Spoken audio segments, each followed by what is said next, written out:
మీకు alopecia areata వచ్చిందని మీరు కనుక్కోవచ్చు ఈజీగా. ఫ్రెండ్స్, ఈ అలోపేషియా ఏరియేటా అనేది ముఖ్యంగా 2 కారణాల వల్ల వస్తుంది. హాయ్ ఫ్రెండ్స్, అందరికీ నమస్తే. ఈరోజు మన టాపిక్ పేనుకొరుకుడు. ఎందుకంటే మన వ్యూవర్స్ లో ఒకరు దీని మీద వీడియో చేయమని అడిగారు, అందుకోసమనే ఈ టాపిక్ తీసుకున్నా ఈరోజు. కానీ ఫస్ట్ ఆఫ్ ఆల్ నేను చెప్పదలుచుకుంది ఏంటంటే, మన వీడియోస్ లైక్ చేసి ఇంకా మన ఛానల్ సబ్స్క్రైబ్ చేసుకొని మన ఛానల్ ఎంతో సపోర్ట్ చేస్తున్న ప్రతి ఒక్కరికి పేరు పేరున నా స్పెషల్ థ్యాంక్స్. ఇలాగే మీ సపోర్ట్ నాకు ఉండాలని నేను కోరుకుంటున్నాను. ఓకే, ఇంకా మన టాపిక్ లోకి వస్తే, పేనుకొరుకుడు, దీన్ని ఇంగ్లీష్ లో అలోపేషియా ఏరియేటా అంటారు. ఫ్రెండ్స్, ఈ అలోపేషియా ఏరియేటా ఉన్న పేషెంట్లలో ప్రధానంగా ఏమవుతుందంటే హెయిర్ అనేది రాలిపోతూ ఉంటుంది. అది ఎక్కడైనా కావచ్చు మన శరీరంలో, అంటే ఎక్కడెక్కడ హెయిర్ ఉంటుందో అక్కడ ఈ సమస్య రావడానికి ఛాన్సెస్ అనేది ఉంది.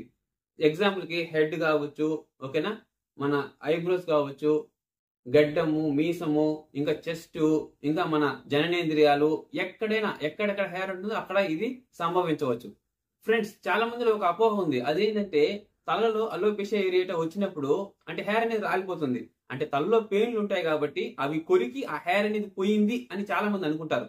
కానీ ఆ పెయిన్లకి ఈ అలోపేషియా ఏరియేటాకి ఎటువంటి సంబంధం లేదు. ఇది ఒక సపరేట్ వ్యాధి, ఓకేనా. దీని పేరు అలోపేషియా ఏరియేటా. ఈ అలోపేషియా ఏరియేటాకి ఇంకో పేరు వచ్చి ఆటో ఇమ్యూన్ డిసీజ్. అంటే మన బాడీ లోపల రక్షక కణాలు ఉంటాయి, అదే వైట్ బ్లడ్ సెల్స్.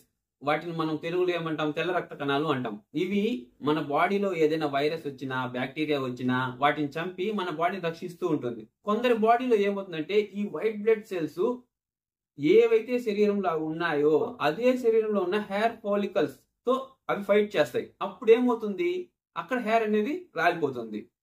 అవి కూడా ఎలా ఫైట్ చేస్తాయంటే గుంపుగా వెళ్ళి ఆ ప్లేస్ లో అవి ఫైట్ చేస్తాయి అనమాట. అప్పుడు అక్కడ రౌండ్ గా ఆ హెయిర్ అనేది పోతుంది. మీకు అలోపేషియా ఏరియేటా వచ్చిందని తెలియాలంటే మీ శరీరంలో ఏ భాగంలో అయినా రౌండ్ గా హెయిర్ పోతా ఉంది అంటే మీకు అలోపేషియా ఏరియేటా వచ్చిందని మీరు కనుక్కోవచ్చు ఈజీగా. ఫ్రెండ్స్, ఈ అలోపేషియా ఏరియేటా అనేది ముఖ్యంగా 2 కారణాల వల్ల వస్తుంది. అదేంటంటే, ఒకటి జన్యుపరమైన కారణం, జెనెటిక్ సమస్య. అంటే ఇప్పుడు అమ్మా నాన్నకు ఉంటే పిల్లలు రావడానికి చాలా వరకు ఛాన్సెస్ ఉంది. ఇంకో సమస్య వచ్చేసి డిప్రెషన్. అంటే ఎవరైతే ఎక్కువగా ఆలోచిస్తూ ఉంటారో, ఓకేనా, అంటే కొంతమంది చాలా ఆలోచిస్తూ ఉంటారు అనమాట, ఏదో పోగొట్టుకున్న వాళ్ళలాగా ఎక్కువ థింక్ చేస్తూ ఉంటారు. అటువంటి వాళ్ళలో ఈ సమస్య రావడానికి చాలా వరకు ఛాన్సెస్ ఉంది. ఫ్రెండ్స్, దీనికి హోమ్ ట్రీట్మెంట్స్ ఏమి లేవు కాబట్టి టైం వేస్ట్ చేసుకోవాలి. ఈ ఆయిల్ రాసుకొని ఆ ఆయిల్ రాసుకొని, ఓకేనా. మన ఆయుర్వేదిక్ లో చాలా మెడిసిన్స్ ఉన్నాయి, అలాగే ఇంగ్లీష్ మెడిసిన్స్ కూడా చాలా ఉన్నాయి.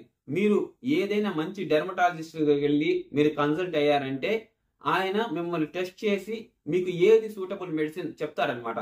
దాన్ని మీరు వాడడం స్టార్ట్ చేశాక 6 months నుండి 2 years పడుతుంది ఇది కంప్లీట్ గా క్యూర్ అవడానికి. ఇది తొందరగా కూడా క్యూర్ కాదు, 6 months నుంచి 2 years టైం పడుతుంది క్యూర్ అవ్వడానికి. కానీ దీంట్లో మనకు ఒక చిన్న ఫేవర్ ఏంటంటే, ఆ హెయిర్ ఏదైతే పోతుందో అక్కడ ఎటువంటి ఇన్ఫెక్షన్ రావడం కానీ, నవ్వలు రావడం కానీ అటువంటి సమస్య ఏమీ ఉండదు. జస్ట్ హెయిర్ మాత్రం రాలిపోతుంది. ఇంకా మీకు ఏదైనా ఈ వీడియో మీద డౌట్స్ ఉంటే నాకు కామెంట్స్ చేయండి, నేను మీకు రిప్లై ఇస్తాను. అలాగే ఈ వీడియో కానీ మీకు నచ్చినట్లయితే ప్లీజ్ లైక్ చేయండి. ఇంకా ఎవరైనా కొత్తగా మన ఛానల్కి వచ్చి ఉంటే మన ఛానల్ సబ్స్క్రైబ్ చేసుకోండి. ఓకే ఫ్రెండ్స్, బై బై, జై హింద్.